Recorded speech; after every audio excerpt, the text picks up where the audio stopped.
December 9, 2025. Bihis na tayo kasi hapon na.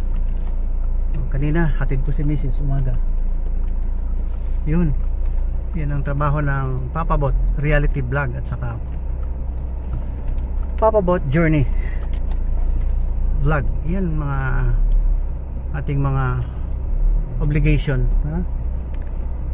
Kaya maganda ang buhay na respectful ka. Respectful, ha? Pag walang respect,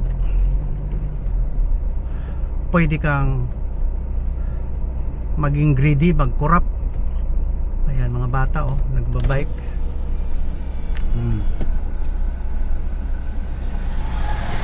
Kawawa ito pag hindi nalagyan ng humps dito. Speed humps. December 9, 2025. Papabot here. Ang daming na-transpire, no? Hindi ako nakapag-vlog dahil matagal din ang ating concentration sa Christmas party. Kala mo ko ng trabaho. Okay.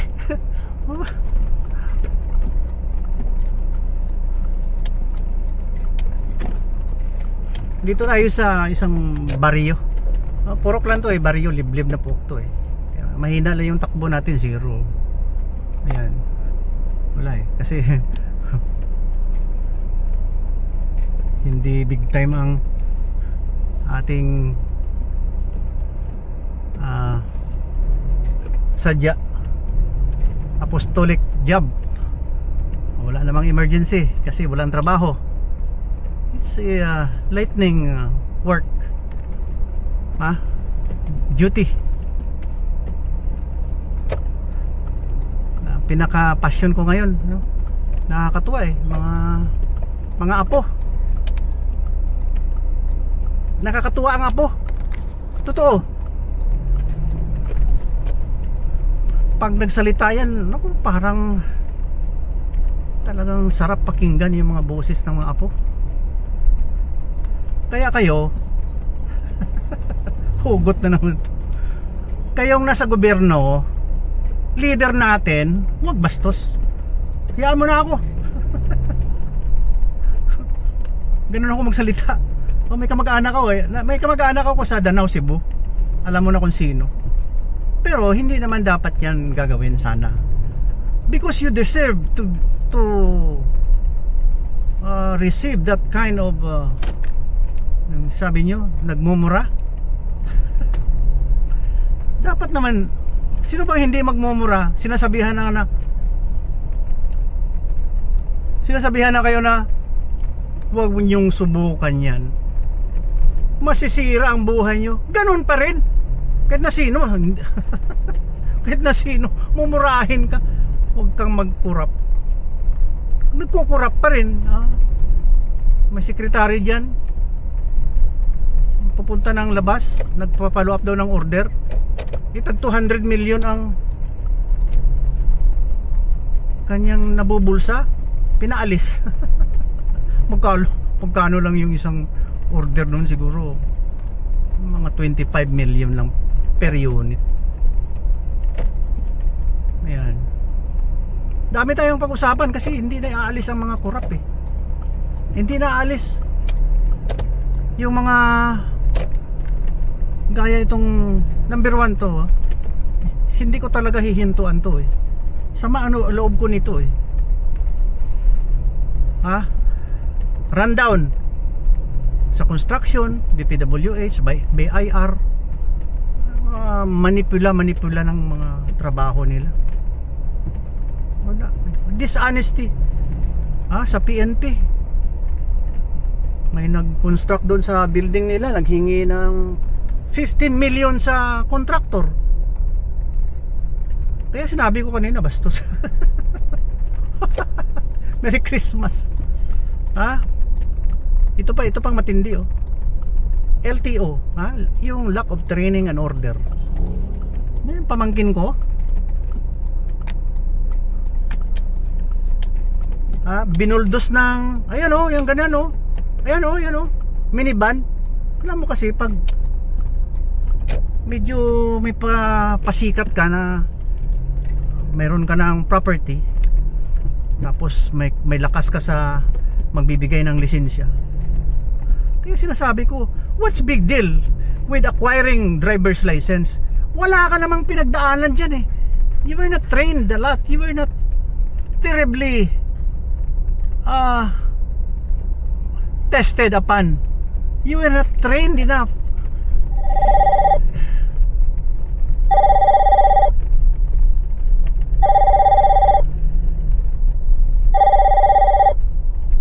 Ayan na, tatawag na eh. Nasira na yata tong aking vlog. Ito, meron pa isa dito. Ano kayang nangyayari nito na papunta na ako? Sinabi ko na kanina,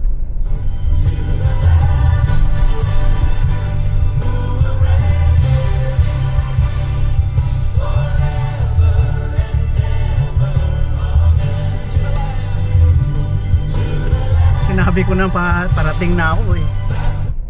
Magpipilit. Ang usapan 4:30, wala pa eh. Ha? Wala pa ga 4:30. 4:17 pa lang. How could you? Tumawag eh. Okay.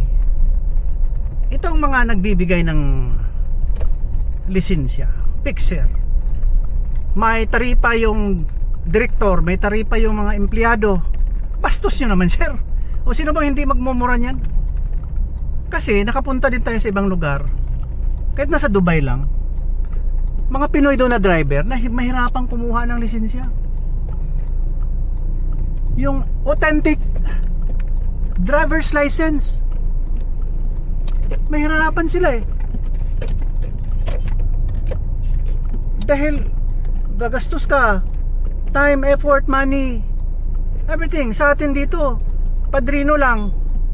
Pag may lakas, okay na. Lakasan. Tapos kalain mo, yung nagmumotor siguro, pamangkin ko, apo na, babae, nagmumotor. Eh siyempre, alam niya yung nauna siya eh, nakasunod yung minivan.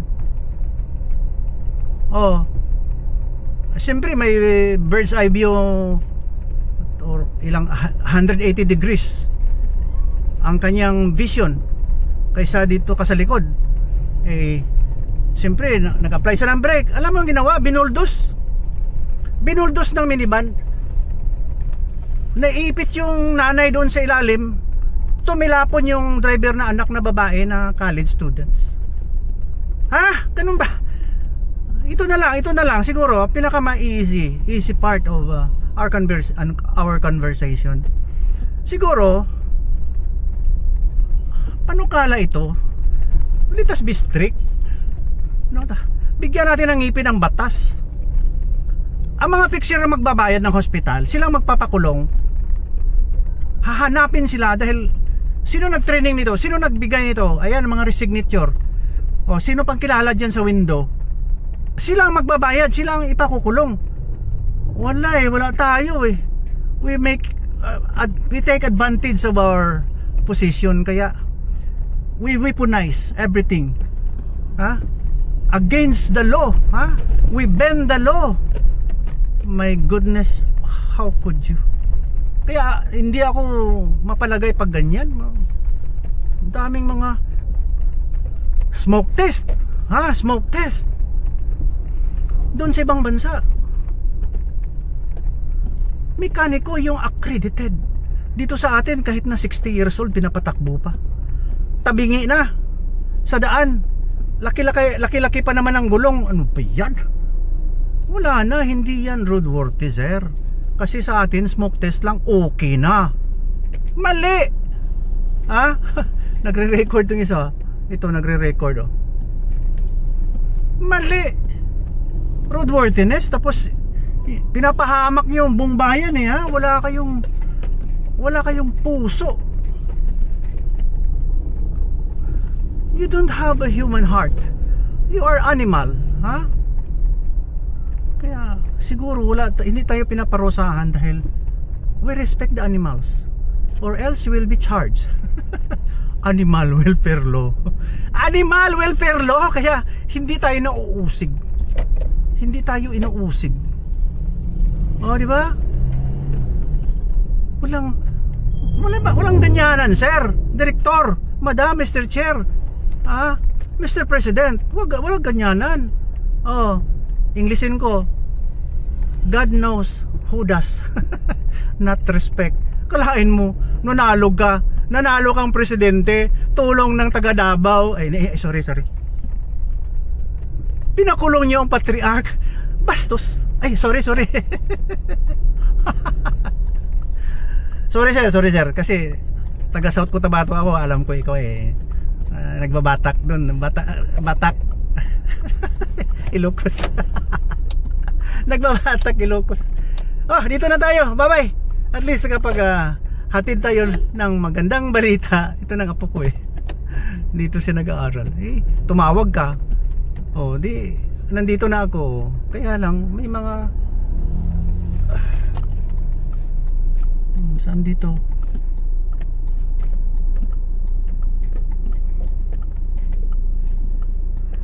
Yeah.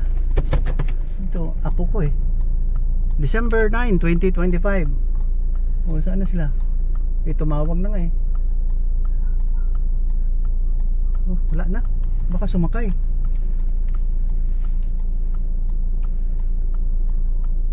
Ayun na. Makitawag ng tawag, alam na nila darating ako On the way na nga ako Siyempre nag-vlog pa ako. Okay. Yeah. Good afternoon, sir. Afternoon, sir. Yeah, okay. Sige. Dito na lang sa akin. Okay. Wow. Yeah. Oh, bless. Where's Ate Tia? Huh? Where's Ate Tia? What's that? Where's Ate Tia? We'll wait for Ate Tia. What did you do at school, Where is Ate Tia? Ang yaya, saan? Sir? Saan ang yaya? Napon sir ng araw sa clinic, sir, kay nagambal sa ginasakon, sir, nga kung out na ni Chloe, tawagan ko daw siya. Abi ko pagkantunan ko di, gahulat siya di? Wala, sir, kay damo daw pasyente, damo daw customer dito sa clinic, sir. Okay. Tao na customer namin. Abi ko tana, ara daw ang yaya. Wala, sir, wala. Sige sir. Thank you. Yeah. Your classmates? Yeah, these are my classmates. Oh yeah, okay, bye-bye. Bye to me. Yeah, bye-bye. Bye-bye to your classmates. Bye to me. Do not pass by the window. Oh yeah.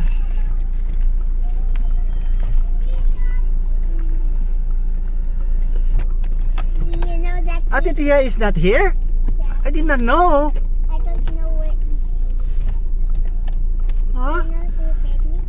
That's the dad. You were left alone by Ate Tia? Huh? No. She was in the clinic. In the clinic? But I was not informed that she was not here. Yeah, informing there. I should have fetched you earlier. Yeah, I said goodbye to them before. I said goodbye to them. I said so they can remember what I did not know you were alone. And then, where do we go? Clinic? No.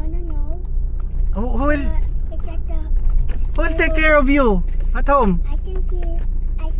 Nanay?